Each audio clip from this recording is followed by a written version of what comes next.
Chapter 5. Our advertisement brings a visitor. Our morning's exertions had been too much for my weak health, and I was tired out in the afternoon.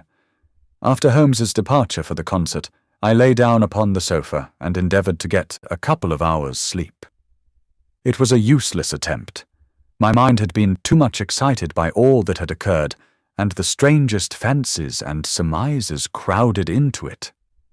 Every time that I closed my eyes, I saw before me the distorted, baboon-like countenance of the murdered man.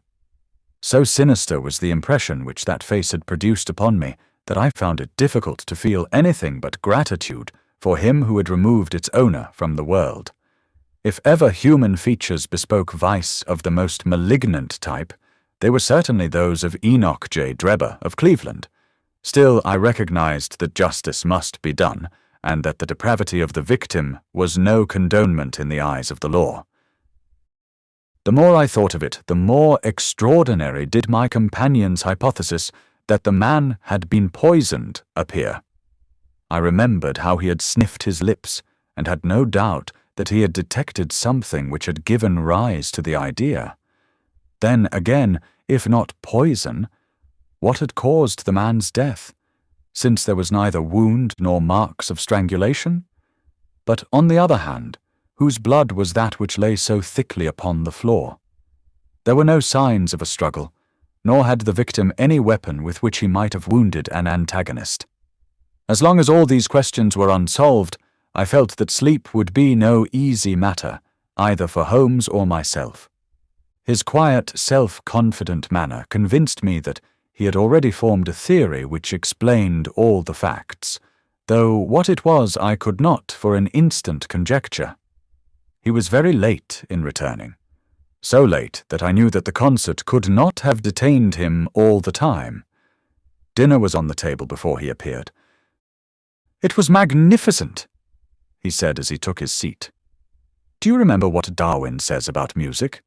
He claims that the power of producing and appreciating it existed among the human race long before the power of speech was arrived at. Perhaps that is why we are so subtly influenced by it. There are vague memories in our souls of those misty centuries when the world was in its childhood." "That's rather a broad idea," I remarked. "One's ideas must be as broad as nature if they are to interpret nature," he answered. "What's the matter? You're not looking quite yourself. This Brixton Road affair has upset you." "To tell the truth, it has," I said. "I ought to be more case-hardened after my Afghan experiences. I saw my own comrades hacked to pieces at my wand without losing my nerve. I can understand. There is a mystery about this which stimulates the imagination. Where there is no imagination, there is no horror. Have you seen the evening paper?" "No." "It gives a fairly good account of the affair. It does not mention the fact that when the man was raised up, a woman's wedding ring fell upon the floor. It is just as well it does not." "Why?" "Look at this advertisement," he answered. "I had one sent to every paper this morning immediately after the affair." He threw the paper across to me, and I glanced at the place indicated. It was the first announcement in the Found column. "In Brixton Road this morning," it ran, "a plain gold wedding ring, found in the roadway between the White Hart Tavern and Holland Grove. Apply Dr. Watson, 221B Baker Street, between 8 and 9 this evening. Excuse my using your name," he said. "If I used my own, some of these dunderheads would recognize it and want to meddle in the affair." "That is all right," I answered. "But supposing anyone applies, I have no ring." "Oh yes, you have," said he, handing me one. "This will do very well. It is almost a facsimile." "And who do you expect will answer this advertisement?" "Why, the man in the brown coat, our florid friend with the square toes. If he does not come himself, he will send an accomplice." "Would he not consider it as too dangerous?" "Not at all. If my view of the case is correct, and I have every reason to believe that it is, this man would rather risk anything than lose the ring. According to my notion, he dropped it while stooping over Drebber's body, and did not miss it at the time. After leaving the house, he discovered his loss and hurried back, but found the police already in possession, owing to his own folly in leaving the candle burning.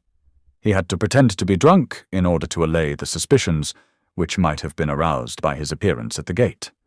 Now put yourself in that man's place. On thinking the matter over, it must have occurred to him that it was possible that he had lost the ring in the road after leaving the house. What would he do then? He would eagerly look out for the evening papers in the hope of seeing it among the articles found. His eye, of course, would light upon this. He would be overjoyed. Why should he fear a trap? There would be no reason in his eyes why the finding of the ring should be connected with the murder. He would come. He will come. You shall see him within an hour? And then? I asked. Oh, you can leave me to deal with him then. Have you any arms? I have my old service revolver and a few cartridges. You had better clean it and load it. He will be a desperate man, and though I shall take him unawares, it is as well to be ready for anything. I went to my bedroom and followed his advice. When I returned with the pistol, the table had been cleared, and Holmes was engaged in his favourite occupation of scraping upon his violin. The plot thickens, he said as I entered. I have just had an answer to my American telegram. My view of the case is the correct one. And that is? I asked eagerly. My fiddle would be the better for new strings, he remarked. Put your pistol in your pocket. When the fellow comes, speak to him in an ordinary way. Leave the rest to me.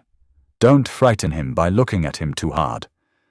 It is 8 o'clock now, I said, glancing at my watch. Yes, he will probably be here in a few minutes. Open the door slightly. That will do. Now put the key on the inside. Thank you. This is a queer old book I picked up at a stall yesterday.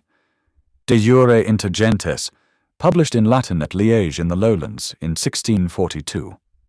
Charles's head was still firm on his shoulders when this little brown-backed volume was struck off. Who is the printer? Philippe de Croix, whoever he may have been. On the flyleaf, in very faded ink, is written Ex Libris Guglielmi White. I wonder who William White was. Some pragmatical 17th-century lawyer, I suppose. His writing has a legal twist about it. Here comes our man, I think. As he spoke, there was a sharp ring at the bell. Sherlock Holmes rose softly and moved his chair in the direction of the door. We heard the servant pass along the hall and the sharp click of the latch as she opened it. "Does Dr. Watson live here?" asked a clear but rather harsh voice. We could not hear the servant's reply, but the door closed, and someone began to ascend the stairs. The footfall was an uncertain and shuffling one. A look of surprise passed over the face of my companion as he listened to it. It came slowly along the passage, and there was a feeble tap at the door. "Come in!" I cried. At my summons, instead of the man of violence whom we expected, a very old and wrinkled woman hobbled into the apartment. She appeared to be dazzled by the sudden blaze of light, and after dropping a curtsy, she stood blinking at us with her bleared eyes and fumbling in her pocket with nervous, shaky fingers. I glanced at my companion, and his face had assumed such a disconsolate expression that it was all I could do to keep my countenance. The old crone drew out an evening paper and pointed at our advertisement. "It's this as has brought me, good gentleman," she said, dropping another curtsy. "A gold wedding ring into the Brixton Road. It belongs to my girl Sally, as was married only this time 12 month, which her husband is steward aboard a Union boat. And what he'd say if he come home and found her without her ring is more than I can think. He being short enough at the best of times, but more especially when he has the drink. If it please you, she went to the circus last night, along with—" "Is that her ring?" I asked. "The Lord be thanked," cried the old woman. "Sally will be a glad woman this night. That's the ring." "And what may your address be?" I inquired, taking up a pencil. 13 Duncan Street, Houndsditch, a weary way from here. "The Brixton Road does not lie between any circus and Houndsditch," said Sherlock Holmes sharply. The old woman faced round and looked keenly at him from her little red-rimmed eyes. "The gentleman asked me for my address," she said. "Sally lives in lodgings at 3 Mayfield Place, Peckham." And your name is—" "My name is Sawyer.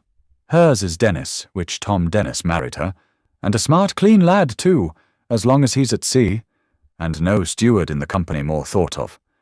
But when on shore, what with the women, and what with liquor shops—" "Here is your ring, Mrs. Sawyer," I interrupted in obedience to a sign from my companion. "It clearly belongs to your daughter, and I am glad to be able to restore it to the rightful owner." With many mumbled blessings and protestations of gratitude, the old crone packed it away in her pocket and shuffled off down the stairs. Sherlock Holmes sprang to his feet the moment that she was gone and rushed into his room. He returned in a few seconds, enveloped in an ulster and a cravat. "I'll follow her," he said hurriedly. "She must be an accomplice and will lead me to him. Wait up for me." The hall door had hardly slammed behind our visitor before Holmes had descended the stair. Looking through the window, I could see her walking feebly along the other side, while her pursuer dogged her some little distance behind. Either his whole theory is incorrect, I thought to myself, or else he will be led now to the heart of the mystery. There was no need for him to ask me to wait up for him, for I felt that sleep was impossible until I heard the result of his adventure. It was close upon 9 when he set out. I had no idea how long he might be, but I sat stolidly puffing at my pipe and skipping over the pages of Henri Murger's Vie de Bohème. 10 o'clock passed, and I heard the footsteps of the maid as they pattered off to bed. 11, and the more stately tread of the landlady passed my door, bound for the same destination. It was close upon 12 before I heard the sharp sound of his latchkey. The instant he entered, I saw by his face that he had not been successful. Amusement and chagrin seemed to be struggling for the mastery, until the former suddenly carried the day, and he burst into a hearty laugh. "I wouldn't have the Scotland Yarders know it for the world," he cried, dropping into his chair. "I have chaffed them so much that they would never have let me hear the end of it. I can afford to laugh, because I know that I will be even with them in the long run." "What is it, then?"